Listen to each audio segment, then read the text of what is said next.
Hi, this is Mark from Wiki Design. In this beginner Blender tutorial, I'm going to walk you through the 3 essential skills you need to understand before you can dive deeper into Blender. And that is how to move an object, rotate it, and scale it.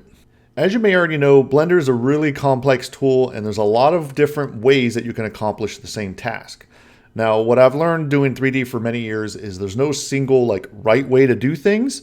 It all just kind of comes down to a personal preference. So in this tutorial, I'm going to demonstrate all the different techniques that I know of how to perform those 3 different tasks of moving, rotating, and scaling. So let's just get started. And if you just open up a regular general file inside of Blender, you're going to get this. You're going to get a regular cube in the middle, a camera, and a light. Let's just stick to the basics. And on the left side right here, you're going to want to make sure that you don't choose anything else other than the object mode right here. And on the left, you have the 3 different tools that we're going to be talking about: move, rotate, and scale. So the very first one is you can just go ahead and click that. And then when you see that, you're going to get this little gizmo. And so you can click here in the middle and drag it anywhere you want in your 3D scene. So if that works, that's great. There's a lot of different ways you can pull this off. The next one would be each one of these handles. You can see right here, I'm moving this along the Y axis right here. If you just click and drag on the arrow, this one right here is the Z, so up and down, and then X is going this direction right here. So with any one of these tools right here, you could do the same thing. So here's rotate, and you could just click and drag within the gizmo right here, and it's going to rotate it. And then it's the same concept for the scaling. You could just always select it and then pull these handles, and it will scale it along the axis. So the X and Y, and then if you need to scale it up, you can go ahead and do it like that. And that's how you can use the toolbar on the left for the move, rotate, and scale. Now, the 2 other ways are basically with a shortcut, and then over here on the right side, you just want to make sure that you're underneath your object transform right here. And then this is where you can go ahead and just move these values right here. So if you need it to be very precise, this is where you're going to go ahead and start to change these values. So if you need it to go, let's say down here on the Y, and then have it go up right here, this is where you can go ahead and just change these values.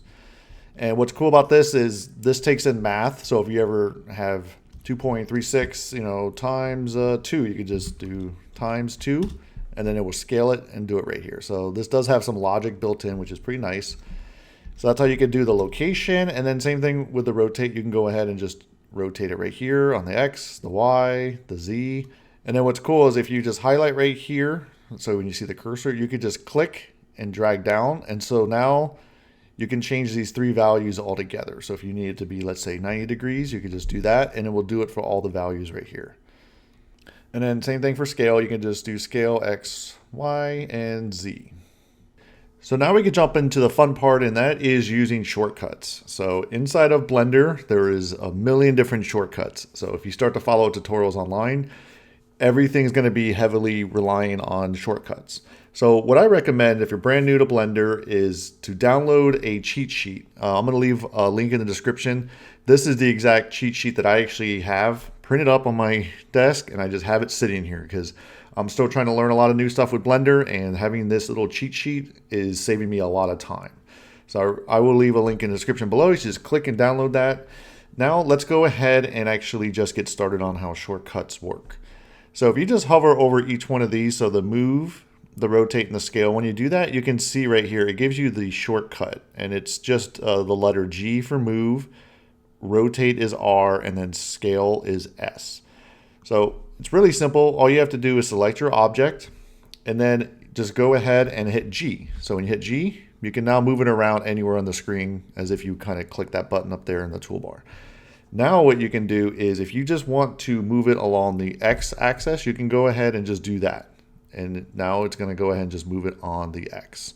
And then let's say you want to make a change and move it on the Y. You just hit the letter Y, and then it will flip over.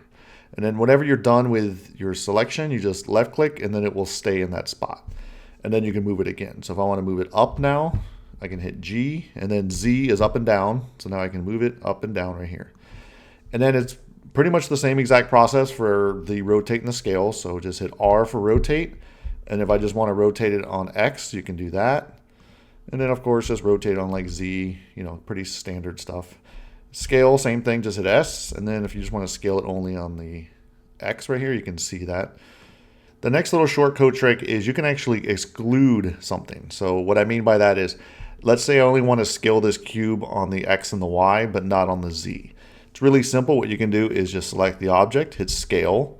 So as you can see, when you do that, it scales everything. But what you do is you hold down Shift and then Z. So now when you do that, if you see what's happening, and you can look on the right panel, it's only scaling on the X and the Y. It's no longer scaling on the Z.